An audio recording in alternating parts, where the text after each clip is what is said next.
দিয়ে ভারত থেকে পেঁয়াজ আমদানি বন্ধ।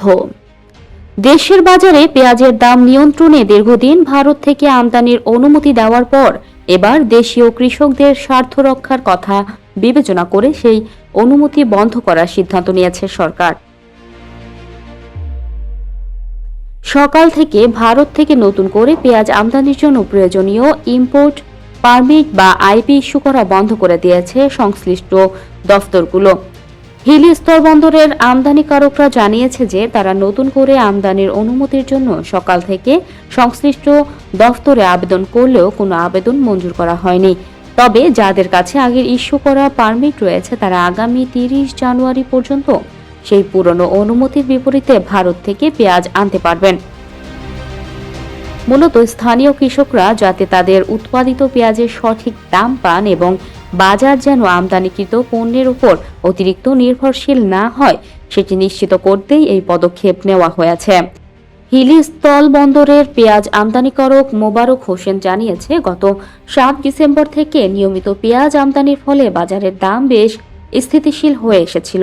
চাহিদার তুলনায় সরবরাহ পর্যাপ্ত থাকায় খুচরা পর্যায়ে প্রতি কেজি পেঁয়াজের দাম 40 থেকে 50 টাকায় নেমে আসে। কিন্তু নতুন করে আমদানির অনুমতি বন্ধের খবরটি বাজারে ছড়িয়ে পড়ার সঙ্গে সঙ্গে বন্দরে এর প্রভাব পড়তে শুরু করেছে এবং ইতিমধ্যে প্রতি কেজি পেঁয়াজে প্রায় 2 টাকা দাম বেড়ে গেছে। ব্যবসায়ীরা আশঙ্কা করছেন যে ভারত থেকে আমদানি পুরোপুরি বন্ধ হয়ে গেলে পেঁয়াজের দাম পুনরায় বৃদ্ধি পেয়ে 80 থেকে 85 টাকায় গিয়ে পৌঁছাতে পারে, যা সাধারণ ভোক্তাদের জন্য অস্বস্তির কারণ হয়ে দাঁড়াবে। সোমবারও হিলি স্থল বন্দর দিয়ে 12টি ট্রাক 344 টন পেঁয়াজ দেশে প্রবেশ করেছে। তবে এগুলোর সবই ছিল আগের আমদানির অনুমতির বিপরীতে আসা চালান। হিলি স্থলবন্দর উদ্ভিদ স্বগনিরোধ কেন্দ্রের উপসহকারী স্বগনিরোধ কর্মকর্তা ইউসুফ আলী এই খবর সত্যতা নিশ্চিত করে জানিয়েছেন যে ঊর্ধ্বতন কর্তৃপক্ষের নির্দেশনা অনুযায়ী সোমবার থেকে নতুন কোনো আইপি প্রদান করা যাচ্ছে না।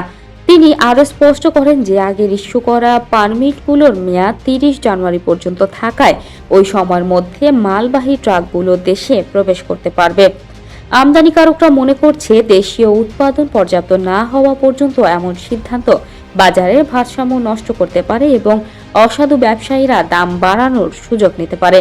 বর্তমানে বন্দরের আমদানিকারকরা সরকারের এই সিদ্ধান্তের ফলে উদ্ভূত পরিস্থিতির গভীরভাবে পর্যবেক্ষণ করেছেন এবং বাজার স্থিতিশীল রাখতে প্রয়োজনীয় পদক্ষেপের দাবি জানিয়েছেন।